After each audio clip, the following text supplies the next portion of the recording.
Hello again, everyone. Edwin Learnard back once again. In this YouTube astrological segment, I'm going to be talking about astrology and serial killers. Now, the first thing I want to talk about as far as commonality may go in serial killers and natal charts is that I have noticed that a lot of people, these prolific serial killers, a lot of them have their sun sign in a mutable sign, and also may have just mutable, strong mutable energy as well in their charts. Now, if you look at, I think a lot of this can be perhaps connected with the instability of the signs, mutable signs. There's strong vacillation in the temperament of these signs. I think mutable signs can snap a lot quicker than cardinal or fixed signs. On average, cardinal with the exception of Cancer. Cancer is very temperamental, mercurial, and changeable. And it really, I think a lot of it has to do with the fact that these signs are considered the weaker ones, the mutable signs. They don't seem to handle adversity and stress very well. They're very much, they seem to have greater bouts with anxiety and fear and apprehension. And I think when you have all these things going on, they just could snap a little bit quicker on average than the fixed or cardinal signs in general on average. In cardinal, I should say, again, with exception to the zodiac sign Cancer. Now, I know now we're going to talk about, and really, I think the fact that they have the mutable sun. Perhaps that has to do with the fact that the sun represents who the person really is, as opposed to the ascendant, which of course is that projection, or you could say projection of self, the astrological mask or facade that one wears. Now, that being said, well, let's go through some prolific serial killers that have mutable sun signs. Now, Richard Ramirez and John Wayne Gacy both have had the sun in Pisces. They actually both had the same sun, moon, and ascendant combination. The two of them had the sun and moon in Pisces, and they also shared a Sagittarius ascendant. And another now, as far as the sign Gemini. Also, Gemini is one of the more dangerous ones, I believe, and one of the Hillside Stranglers, Kenneth Bianchi, has his sun in Gemini. David Berkowitz, aka the son of Sam, has the sun in Gemini, and also Jeffrey Dahmer has the sun in Gemini as well. And with David Berkowitz, he had his Scorpio ascendant, and I think that enabled him to carry out a lot of his dastardly deeds, these nefarious acts, in a very surreptitious and sneaky manner. And now some Sun in Virgo serial killers. Well, one that comes to mind is Albert DeSalvo, who was aka the Boston Strangler. He had his sun in Virgo. And the weepy-voiced killer, who is Paul, aka Paul Michael Stefani. He had his sun in Virgo. I think he also, in all probability, he had his moon in Gemini. The time was unknown, but he has for me, I looked this up one day, and it was like anything after, I forget, maybe around 1:15 a.m. If he was born, he would have the moon in Gemini, or around 1:15 a.m. or later moon in Gemini, and any time before that, moon in Taurus. I lean with the moon in Gemini because, the duality of the sign, of course, the fact that he showed a very scrupulous facade to others in public, and he completely turned into a different person in the other side of his life, that dark side, so to speak. So, also, now one person comes to mind as far as Sun in Sagittarius. Of course, Ted Bundy has the sun in Sagittarius, and also the moon in Sagittarius as well. And the thing too is another thing that can be something that's very common, I think, with the serial killers astrologically. Now, I think an afflicted Pluto can figure prominently as well in serial killers' charts. You look at Charles Manson and Albert DeSalvo. And Albert DeSalvo, mind you, according to Astro.com, I think had a C rating for the chart. So it's a little speculative, but I'm still, I'm using it because it's all that I saw that's available. Now, Albert DeSalvo, aka the Boston Strangler, and Charles Manson both have they have Pluto in a Grand Cross configuration. So in their natal chart, and their Plutos, in other words, are both strong, very strongly afflicted in their charts. And the thing too is another example as far as Pluto afflicted with the serial killer. Now, and also Charles Manson, I understand, I want to go back to him for a minute. Charles Manson, I understand he may not have actually done any of the killings himself, but he's still perceived as a mass murderer because he still ordered a lot of these killings. So, I mean, in a lot of perception of others, he still is a serial killer. He may not have actually literally killed anybody, but because of his orders and what he said, he instructed others to do. I mean, he was at least everything but, at least in my mind. Now, another person, I mean, Richard Ramirez, aka the Night Stalker, he had his his Pluto made it inconjunct to his Mars and Venus, and it opposed his Sun. You look at, Pluto generally seems to be prominent in rather afflicted a number of these serial killers' charts. Pluto is, of course, connected with death, and it's also associated with crime and the underworld.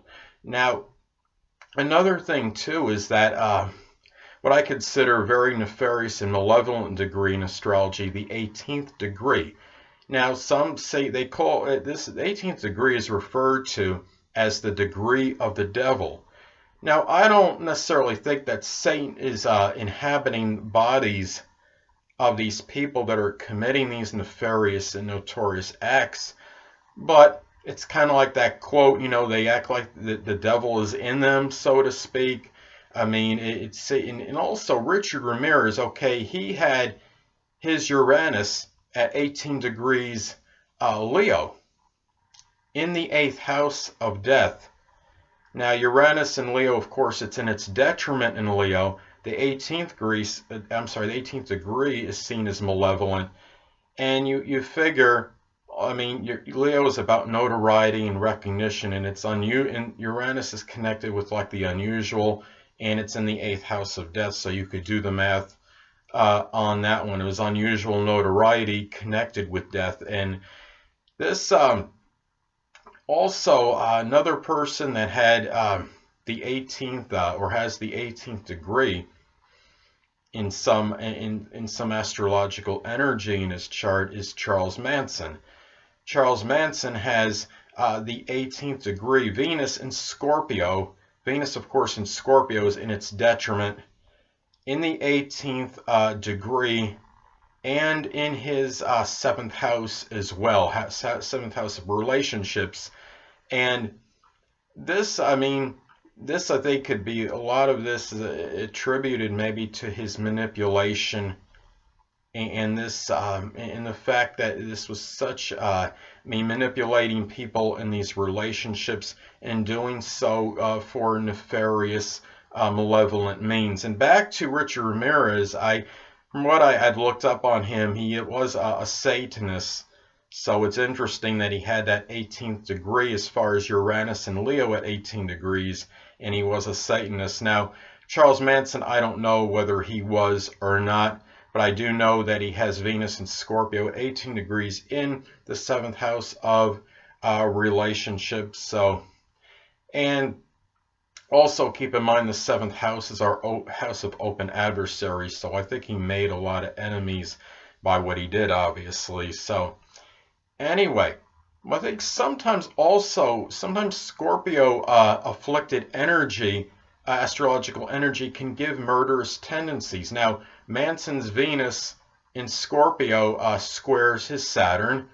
His Sun in Scorpio squares Saturn as well. Jupiter in Scorpio opposes his ascendant and squares his moon. Now, Mercury in Scorpio, it squares his Pluto, opposes the ascendant in Uranus, and also squares his bizarre and eccentric moon in Aquarius. So, I mean, it really, to me, the afflicted Scorpio energy, I think, can be very bad and can really give a much stronger propensity than average toward nefarious type behavior. And in some cases like this is murderous tendencies. Now, also, I think sometimes psychotic murderous tendencies may be connected with manifold astrological factors, which can be natal elements in the chart coupled with transits as well. Some of you may have heard of Maksim Gelman.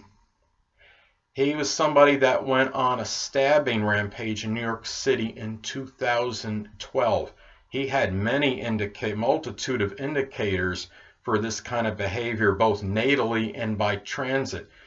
Interestingly enough, his sun is likely, depending on time of birth, but likely at 9 degrees Gemini, which of course is near the fixed star Aldebaran, and this could indicate a possible instigating, volatile, and unruly type demeanor, a person that perhaps is not satisfied with peace and tranquility and has to kind of be meddlesome, try to do something to stir up some kind of trouble. And one day, I believe it was February in 2012, he did just that. He went on a stabbing rampage. I believe, you have to check on this, but I think he wound up killing 4 people, and he seriously injured a number of other people in his rage. And anyway, another thing too, his Mercury is afflicted. It makes an opposition to his Neptune and his Uranus. Mercury in adverse aspect to Uranus can often be someone that wants to shock people and surprise them. And anyway, he also has Mercury making a conjunction to Mars, which could give acrimonious thoughts and really in the way they think and how they speak as well. And somebody that that really can have their anger can really be tied in, connected with their thinking, and maybe it's somebody that might be provoked fairly easily in communications. And the thing about this is, now he also had the Mercury makes a conjunction to his Mars, which is in its fall in Cancer. Now he also has Saturn in Sagittarius at the 18th degree of the devil, and he has it in his solar 7th house. I couldn't find his time of birth online, so in his solar chart he has Saturn in Sagittarius in the 7th house, and perhaps this had to being at the 18th degree, perhaps he felt some responsibility in acting out on some demented sense of justice due to perhaps some warped belief system or philosophy at that time too. He also had transit Pluto opposing his natal Mars, which could indicate perhaps some kind of destructive anger during this time. And oddly enough, he had transit Black Moon Lilith and Jupiter. Both, they were conjoined at the time in this transit in obstinate Taurus in the 12th house of mental illness, and it was intercepted. And I'm talking about his solar chart, of course. So the Black Moon Lilith in transit can sometimes indicate something dark, but also something that may be unveiled. And perhaps there was something to his nature that might have been connected with the mental illness, might have been what at the time could really came out and wound up being unveiled, being in a conjunction with Jupiter by transit. It came out perhaps in a big way. Now, I don't know if he was ever diagnosed with a mental illness or not, but this kind of behavior does make one wonder. So anyway, and also he had, I mean, and again, going back to what I stated before, he has the sun in Gemini, no shocker there, a mutable sun sign. And as I stated, this is seems like a very strong commonality and common denominator in these prolific serial killers. So, and last but not least, I wanted to state one more thing. Something I found very interesting. You might not hear that's talked a lot about as far as astrology and serial killers, and it's connected with the part of fortune. Now, the part of fortune in astrology, I mean, my understanding is really mainly like it's connected with monetary fortune. But I can name 4 people, 4 serial killers, or Charles Manson included. And as I stated before, some people may not see him as a serial killer because he may not have committed these murders himself, but for all intents and purposes, he's at least everything but, at least in my mind, so I'm including him. That being said, 4 of these people have Pluto in close proximity to their part of fortune in their natal chart. Okay, 1, Charles Manson, and 2, Albert DeSalvo. Of course, that's a C rating on Astro.com in his chart, but Pluto is still very close to his part of fortune. Jeffrey Dahmer has it in Virgo, has Pluto very close to his part of fortune. Maybe perhaps that's why what he did apparently seemed to be is his killings were very systematic and very methodical, I believe. Also, Ted Bundy as well. He has the Pluto very close to his part of fortune in Leo, in that 12th house of mental illness. Pluto by itself in the 12th house could indicate a powerful mental illness perhaps, but then he's got the part of fortune in there as well. So, and another thing too, what's interesting, another way of looking at the part of fortune being close to Pluto. I mean, if you look at it from the from vantage point, okay, the part of fortune is about, about money, is how a lot of people see it. It's about your monetary wealth, perhaps, and potential affluence. But when you have Pluto near it, Pluto is about destruction and obliteration. And what Pluto can do in the process is perhaps when it's close to your part of fortune, perhaps in some cases it could obliterate any potential affluence or wealth. And what happens is when you have these serial killers that have this part of fortune close to their Pluto, obviously when you're if you're incarcerated and you're arrested, you're apprehended, you're going to jail, you're obviously not in a position to make money. So I think that's very interesting about this as well. Anyway, people, that'll conclude this YouTube astrological segment for astrology and serial killers. And stay tuned next time, where I will be continuing my series on transits to your natal ascendant. 2 things I want to get with you on before I head out. Firstly, the stars may impel but do not compel. And secondly, never isolate any single astrological element, aspect, planetary placement, position, configuration, influence, or what have you, and make an analysis of a person, astrologically speaking, based on this alone, because astrologically speaking, the person is the sum of all their components in their natal chart, and not just one. Until next time, people, stay well.